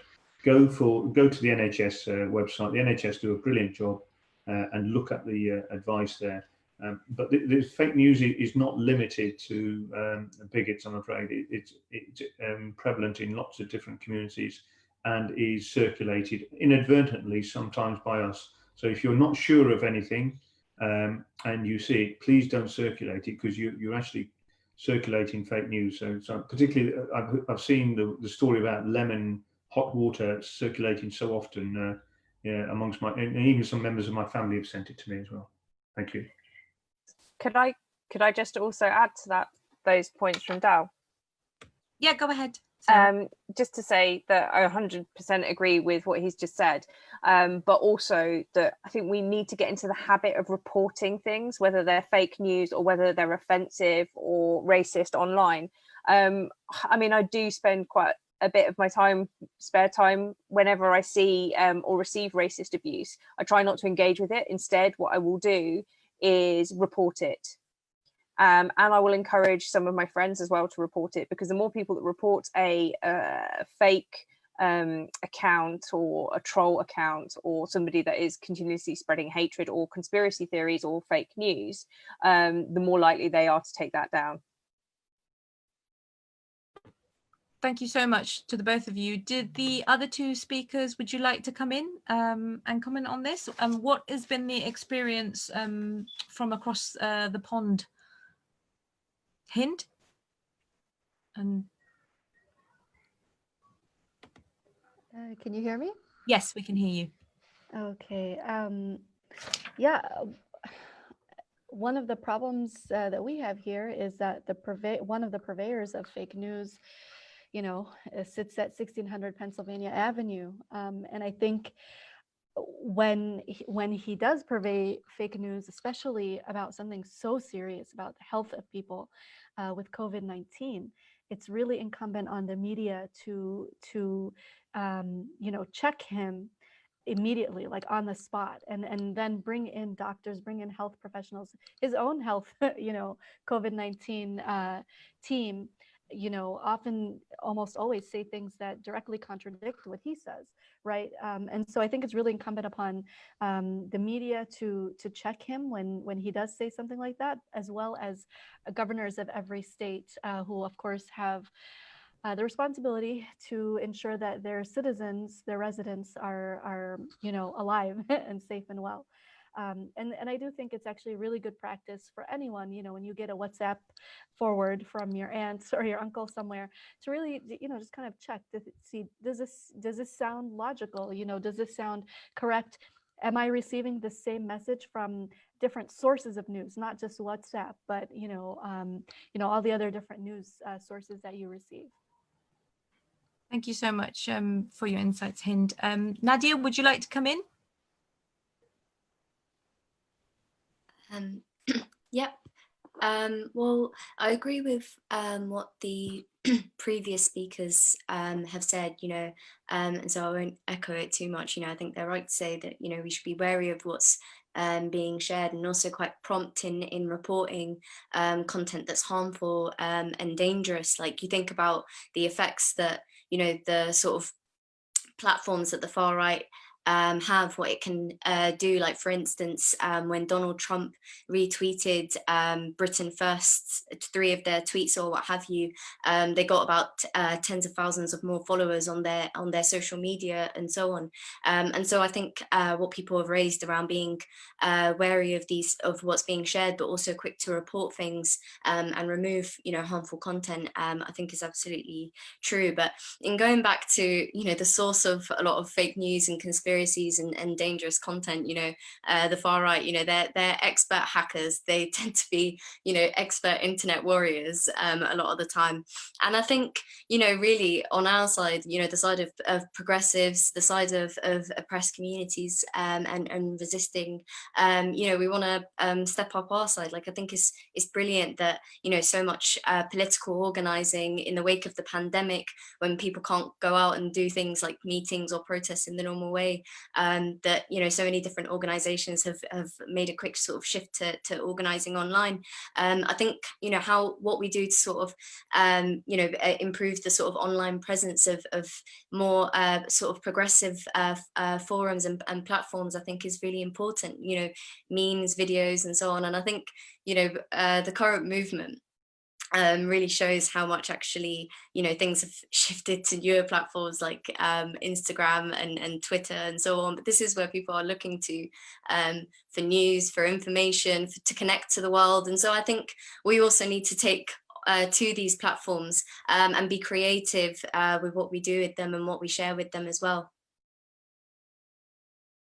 Thank you so much, Nadia, and thank you to all our panelists. We're going to move on now, and we'll have the opportunity at the end to kind of try and mop up any of the tips and practical examples you've all shared with us. But thank you so much for our panelists in this section for taking the time out to educate and enlighten us onto the context that you're operating in, and also the kind of the situation on the ground and what is happening there. I'm going to invite another performer now to take the floor. I would like to invite Annotate, who's a spoken word artist and the founder of Just Rhyme, and the host of the Outspoken podcast. And he's named as the Flowicist poet, or a flow poet by the Flowicist Natalie Stewart, to give us a performance. So you're very welcome, Annotate. The floor is yours, inshallah. Assalamu alaikum, everyone. Hope that you're well. I won't waste any time. This piece is called Writer's Block, and it explores racism and Islamophobia in the UK and the US primarily. In the good old US of A, you can get shot for having black skin, kidnapped and murdered for being Muslim. In Great Britain, you can get bathed in acid by a supremacist, or shanked and beaten by as a victim of prejudice. And if I'm exaggerating, somebody please explain to me why the lack of melanin is the measurement of relevant residents, accompanied by claims of white precedents, with individuals spitting the same hate as the president while preaching American reverence like no blacks, no Muslims, no Mexicans. But growing up, I was taught that diversity is a good thing. Yet I hear him screaming, you don't belong here because of your skin color or your faith and religion. So what is living when this world is a prison? Hold on, wait, I'm half white. So does that mean I'm at least half entitled to white privilege? Maybe life would be all right if I was all right. I mean, all right if I was all white. Like, what about those equal rights? Like, I just want to know why a man of color or Islam is harsher vilified than a white man that commits the same crime. When I was young, I used to wonder why they said the truth hurts, until I discovered how Malcolm and Martin returned to the earth. And these days, when I think of the KKK, I'm reminded of Britain first. And I'm wondering what would happen if Muslims organized a protest outside of a church. I mean, I'm unsure what's worse. The fact that in some parts of the US, the KKK still operate, or that in the UK, Britain first are free to incite violence through hate. I should probably try not to be so biased on my black side. But I just want to know how many CDs it takes to end a person's life. Honestly, I just don't want to see any more black people choked to death on the justice system. And I'll admit, I'm scared of the day I have kids. And my son comes home from school one afternoon, runs up to his room and goes on the internet and brings up Google. Then shortly after runs back downstairs and says, Dad, today I've discovered I should keep it a secret. I pray 5 times a day. And when I ask him why, he replies, because I'm the media's definition of a terrorist. You see, it's funny because the definition of terrorism is the unlawful act of violence or intimidation, usually against civilians in the pursuit of political aims, which is why I find it insane that the media uses Islam to define what a terrorist is. But since we all fit the stereotype, let me be the first to say, please, terrorist, don't blow us up with your clock. And apologize for following a book that says killing one innocent soul is tantamount to killing the whole of humanity. And while we're on the subject, I just wanted to take a moment to say, humanity, we're all praying for you. I know you haven't been doing too well since neglect, forced empathy to commit mass suicide. Like, how many times can humanity be subjected to genocide and still be expected to survive? It's ironic how the paddock only holds men like Stephen within the frame of mental health and historical reasoning. And considering labels of race and religion specific, it would be a complete injustice for us to refer to a white Caucasian male that guns down 59 innocent people as anything less than a mentally challenged. So what does it mean to have freedom of speech when so many of us aren't really free to speak? With the objective being to nod along and abide by whatever it is the media and its propaganda teach, like Muslims are terrorists and all blacks are violent. Like, I can't breathe, but you better remain silent. Like, apologize for crimes you didn't commit. Like, I'm sorry, I'm here as a consequence of war. Like, I'm sorry for taking the jobs that you never worked for. Like, I'm sorry for fleeing my country in hope of a change. Like, I'm sorry for declaring we all bleed the same. Like, I'm sorry this is my color of skin, and I'm sorry growing this beard is obscene, and I'm sorry for labeling myself a human being, and for claiming that the actions of the minority should never reflect that of the majority. And this is why I write. To be a voice for the voiceless in a time where it's easier to voice less. And the truth is the easiest way to get writers blocked. But the truth is the only reason I don't suffer from writer's block. Thank you. If you want to check out any more of my work, you can find me on Instagram as annotate_ and on YouTube as annotate. Thank you very much for having me. I appreciate it. And it was amazing to share that with you. Jazakallah khair, annotate. That was really, really beautiful and very heartfelt words that you spoke and spoken truth. So thank you so much for that. And yes, please do share your I don't know what they're called because I'm not very good with the handle things.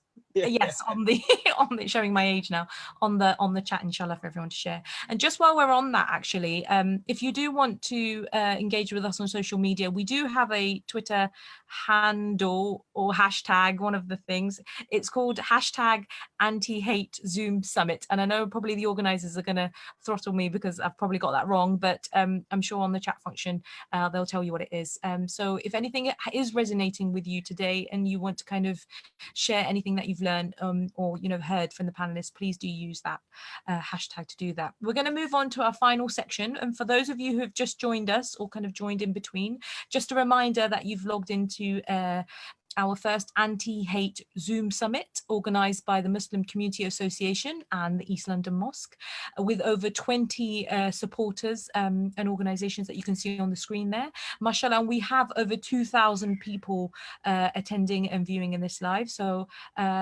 mashallah, you know, you're very welcome. So we've heard two sections. The final one, and very crucial, is the question, where do we go from here? And I would like to invite my next speaker, Kiri Tunks, who's a teacher and a long-standing campaigner for equalities and a committed trade unionist. And she's ex-president of the National Education Union, to take the floor and speak. And you're very welcome, Kiri. Do take it away. Thank you. I'm unable to start my video, so I think somebody, all right, now I can do that, right? Okay, cool. Thanks. Here I am. Thanks ever so much for having me, and thanks, Annotator. It was brilliant, that performance. Really fantastic. Where do we go from here? I'm a teacher, so education is absolutely vital and something that I'm really pleased to have been asked to come and talk about. It's been a key issue, you can imagine, in the last few months, the whole Black Lives Matter, the anti-racist movement for educators all over the country. Just, you know, in short, what we need to do with education is we need to challenge racism with explicit anti-racist teaching. We need to decolonize the curriculum and make sure that we have a very global, diverse approach to our content and also the way that we're actually delivering it. And we also need to look at the structures and the staffing in our schools and make sure that they're representative of our communities and that they value all our communities. All that is going to require training, funding, resourcing, space and commitment. So it's not going to be an immediate thing, but it's something certainly members of my union, the National Education Union, are committed to. The NEU recently published 5 actions that it said would be required in the short term to address racism and to take anti-racist action within education. And very briefly, that is to review the curriculum, to make sure that it's rooted in Black and global history, that we make sure that we commit to initial teacher training so that staff coming in, support staff, teachers, everybody coming into education is taught to be and to make sure that the work they're doing is anti-racist in schools. We need to make sure that the pipeline of entrance into education through teacher graduate teaching programs and so on, that they represent our diverse communities. That's really important. And also that we need to learn from the Windrush Review and make sure that we're actually decolonising the curriculum. We're talking about the history of the UK, the real history of the UK and its connection to the rest of the world.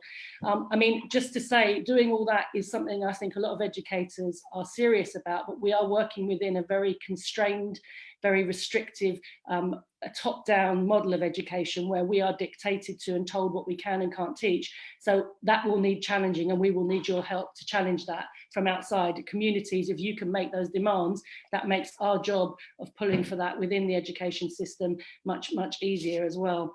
The other thing that we really need to think about is how we're actually supporting workers in the education system. We know that, you know, like at lots of fields, Black workers in those fields are not getting the same treatment as other workers. And so those are the things that we need to tackle as well. So we are also going to be working to make sure that our Black members, the workers in our schools and colleges, are not discriminated against and are not oppressed. And again, that is going to be a long-term project. So that brings me to the second thing that I think we need to do, and I've already referenced it a little bit, which is the need for us as a community to work together to address these things.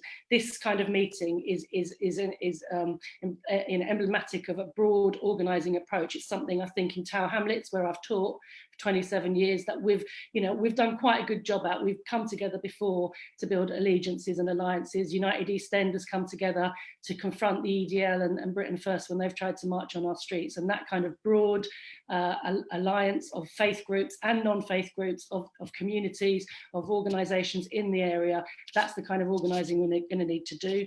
Within the union, I think Nadia had already mentioned, there's been a lot of Zoom meetings in local districts where educators are coming together to talk about an anti-racist curriculum, to share resources that they are already using. There's already a lot of good work out there, but we need to get that work everywhere.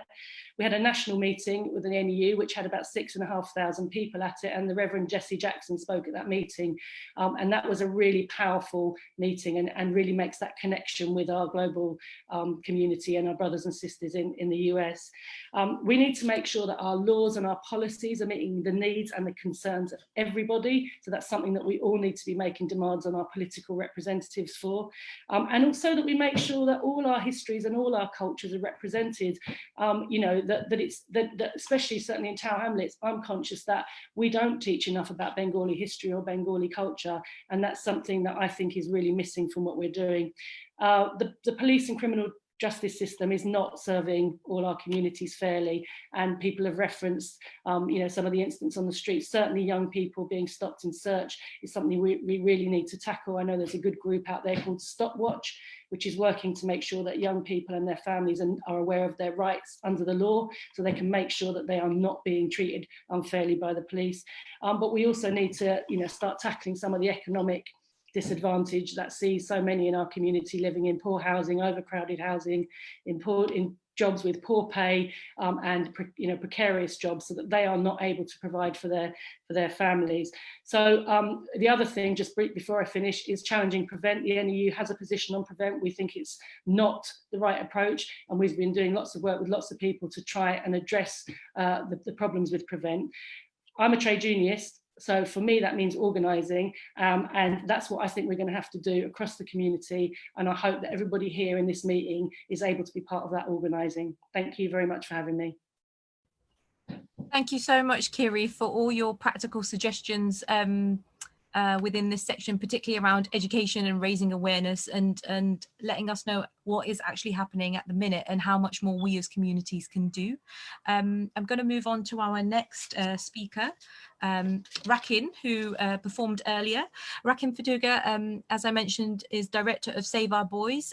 He's a fantastic poet. Mashallah, you've just heard some of his poetry earlier today, and a writer. And from one educationalist to another, he's also an RE teacher and a life coach. So Rakin, I'd like to invite you back, inshallah, to say a few words.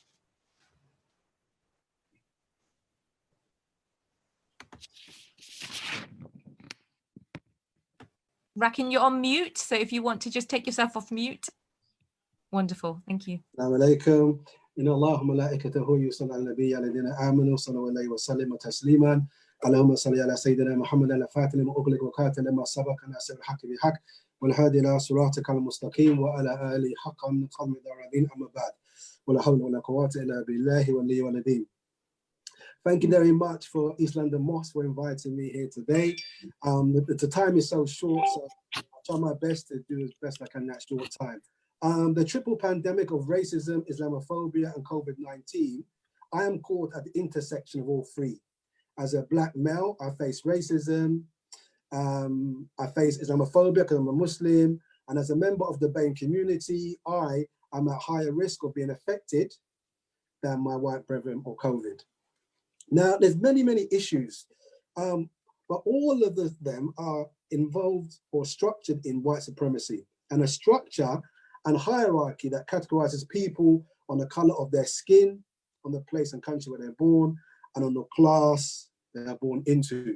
Now, something interesting actually is that I liked my fellow colleague, a teacher as well. I like what she said and all of the recommendations that she made.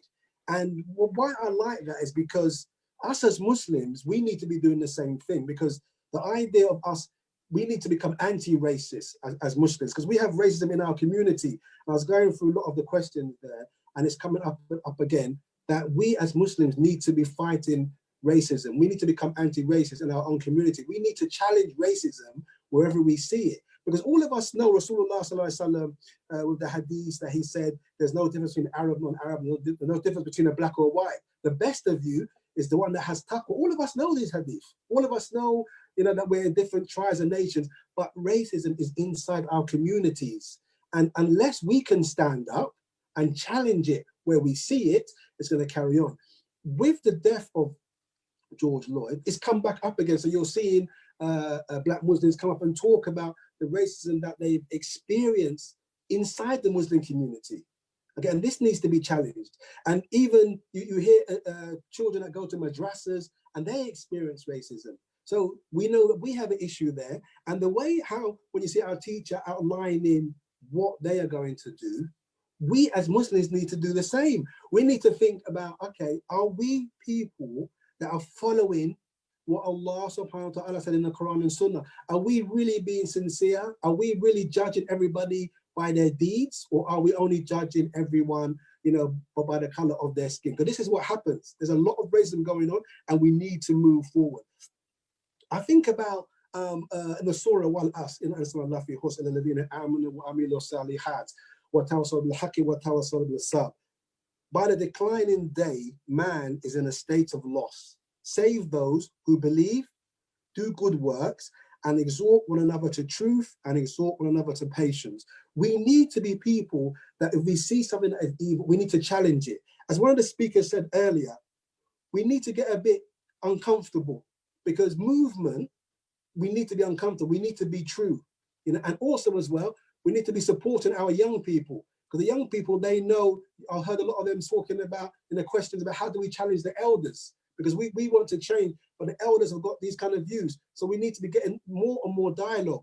There's so much to talk about in this short time that we need to actually spread it out, okay? Anti-racist, just to let you know, means that you are actively checking yourself. You're actually checking yourself. How are you behaving with people?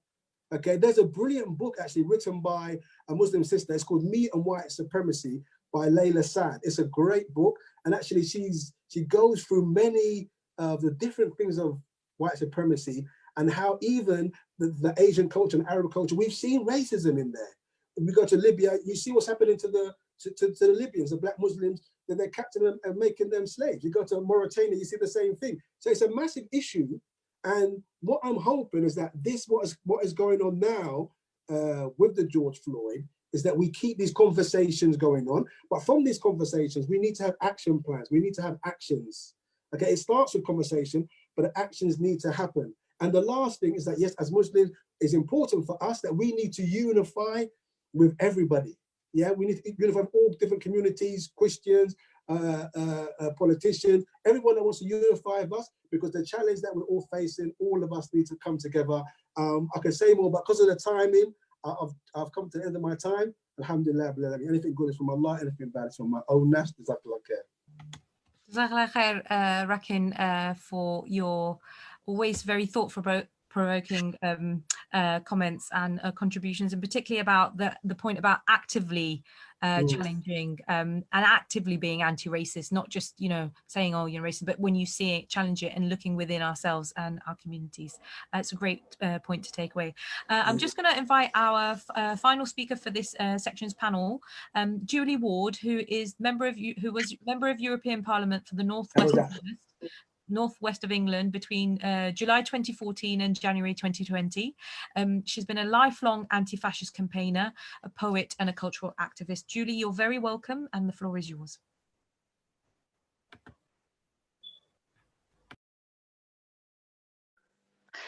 Okay, thank you very much.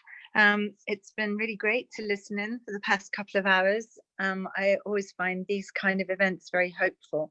That's partly because of the range of speakers, but also because you're using the arts and culture, performance, creativity within the political and campaigning context. And because that was my work, my life before I entered politics, I think that the two go very well together. And in fact, not enough people are aware of the power of creative arts to communicate a different narrative. So well done, everybody, for doing that, and well done to the organisers for including that. So let's continue to use the arts and creativity, and let's do more of it. Okay, I was on a brilliant event at the weekend that the South Asian Students Against Fascism at SOAS had organised. It was called a Festival of Resistance, and it was so inspiring. People using poems, songs, tradition, heritage, spoken word, really to communicate and to keep everybody's spirits up and to inspire us to do more in terms of solidarity with various oppressed peoples all around the world. When I was an MEP, I was in the Culture and Education Committee. I was vice chair of that committee latterly. And I was given an enormous responsibility to write the committee response to the Charlie Hebdo murders and the Danish attacks. So I wrote a report that was called Intercultural Dialogue, Diversity and Education for Fundamental Values. And what that report does was to address the root cause, really, of all forms of extremism, rather than to, if you like, end result, which is violence, which is hate, which is, attacks, which is abuse and harassment. Often what governments do, they make a knee-jerk response, which is more guns, more borders, more surveillance, more police on the streets, more militarization. What they're never doing is addressing the root cause. And my report was saying, actually, we need to have programs that really include people and give particularly at-risk, vulnerable young people and isolated excluded communities. We need to include them. We need to make them welcome. We need to listen. We need to have that intercultural, respectful dialogue. So I will send you the link so that you can read the report yourself. But of course, the report doesn't say anything that most decent educators like Kerry Tunks or some of the other people on here would find new. It's the kind of stuff that many of us have been doing all our lives. So I was running youth theatre activities before I was in politics, and I was doing work about slavery with my youth theatre group. And in fact, I worked in a very rural area, which wasn't a diverse community. I have worked in diverse communities in my life in Manchester, but at this particular time I was working in County Durham, in rural County Durham. And there's even more reason to do this kind of work in the communities that don't have a diverse population. And the kids that I worked with doing this diverse education work and using theatre and story and research, the point was we did all this incredible research. We went and looked at the archives. The kids that I was working with, I took them to Liverpool and we went to the Slavery Museum. And the thing that, they were in tears. They were heartbroken. They couldn't believe these awful stories of violence and cruelty and dispossession and enforced enslavement. And the thing that really, really got to them, there was an inventory of slaves, and it had a list of people's names alongside their ages. And there was one entry and it said no name, and it was a child. And that really, really struck a chord, that this child who had been captured and enslaved and brought on this ship to Liverpool didn't even have a name.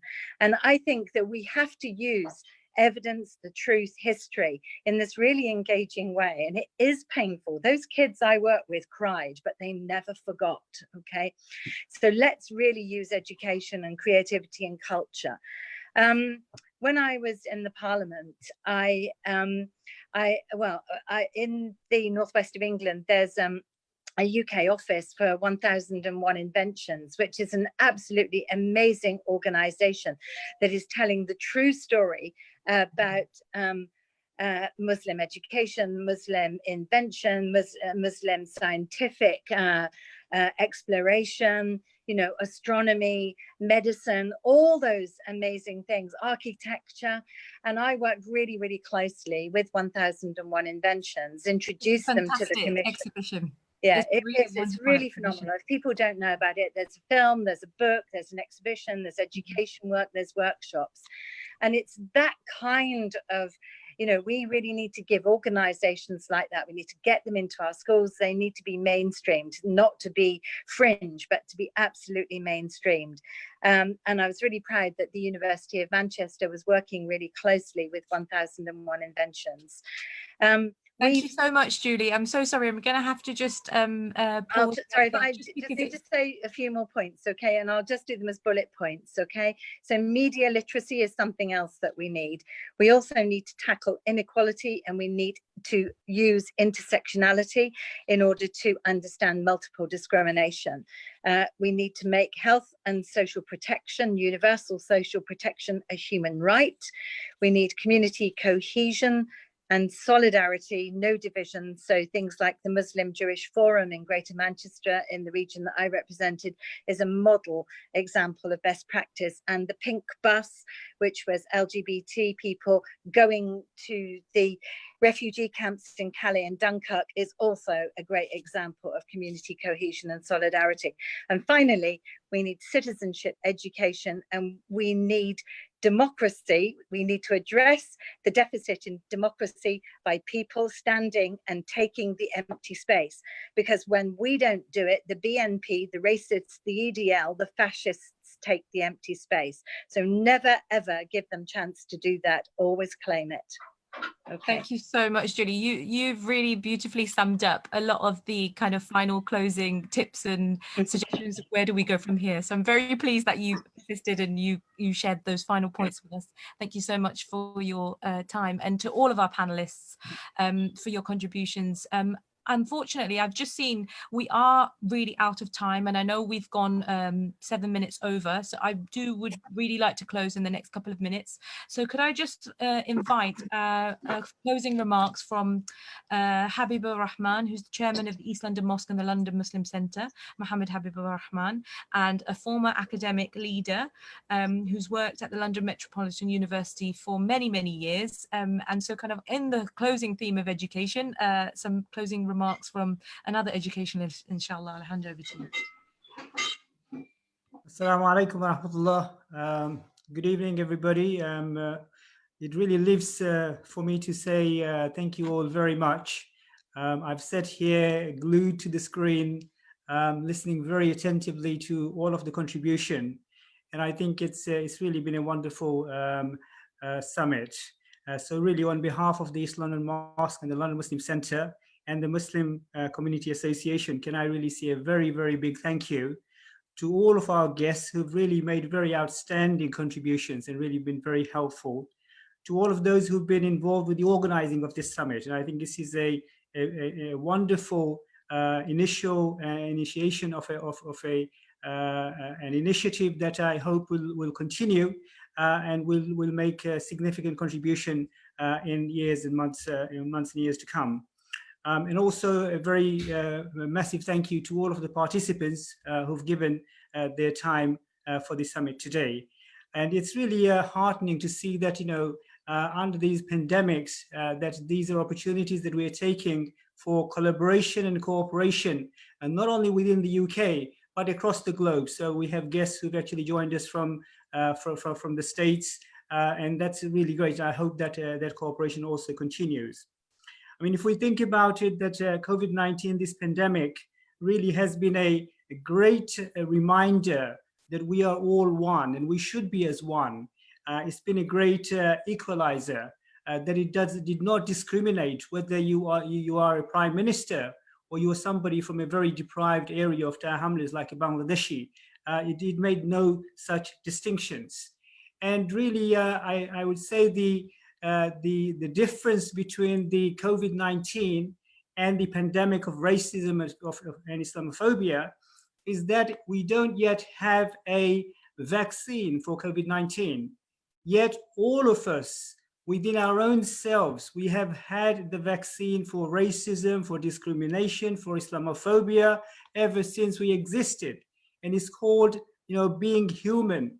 And if all of us actually recognize that, and we recognize that we have the power to eradicate these discriminations and this barriers that is between us and the hatred that actually exists, then we can find solutions. So COVID-19 has actually brought that home, if nothing else.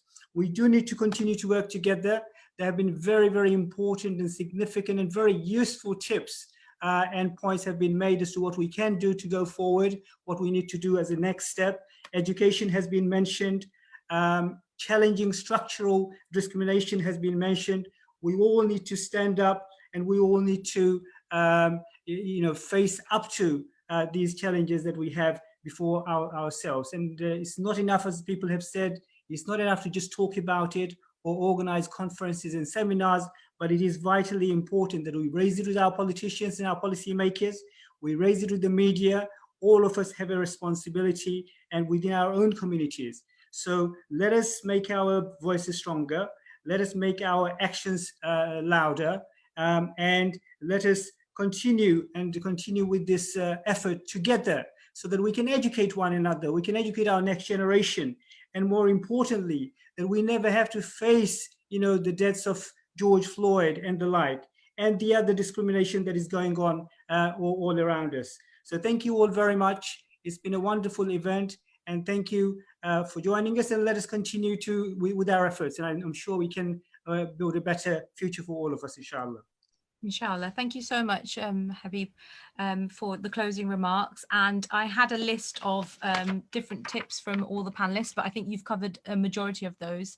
I guess the thing that I take away from this is really that challenge to reflect and kind of two things: the opportunity that the context that we live in now presents us to really take some action, and whatever that is, let it start with ourselves and challenging ourselves and our mindsets and the assumptions we make, and to be actively anti-racist within that, and also kind of using the power of education and the power of the fact that we have the common thread of humanity that binds us to be able to work with each other in solidarity around this really important topic and this really important summit today. All that is left for me to do is to give a massive thank you to the organisers, the Muslim Community Association and the East London Mosque and London Muslim Centre for organising the summit. An even bigger thank you to our panellists. You have really inspired us today, mashallah, and shared some wonderful thought-provoking contributions, and to our performers who I think with your words really hit home, and to you, the participants and the attendees, for taking the time out to come today, alongside the 20 organisations that have supported this webinar and this anti-hate Zoom summit. This is not the end, this is the beginning. Please do watch this space for how else you can get involved, and Muslim Community Association and the London Muslim Centre will be in touch about what else we can do. But that's all that's left for me to say is a massive thank you to everybody for attending. Jazakallah khair. And we gathered for a noble cause and a noble reason, inshallah, and I pray that Allah accepts it from us.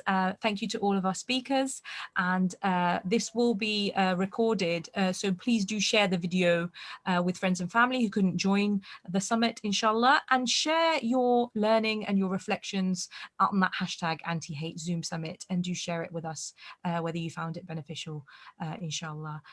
Thank you everyone again. Assalamu alaikum wa rahmatullahi wa barakatuh. We'll close now.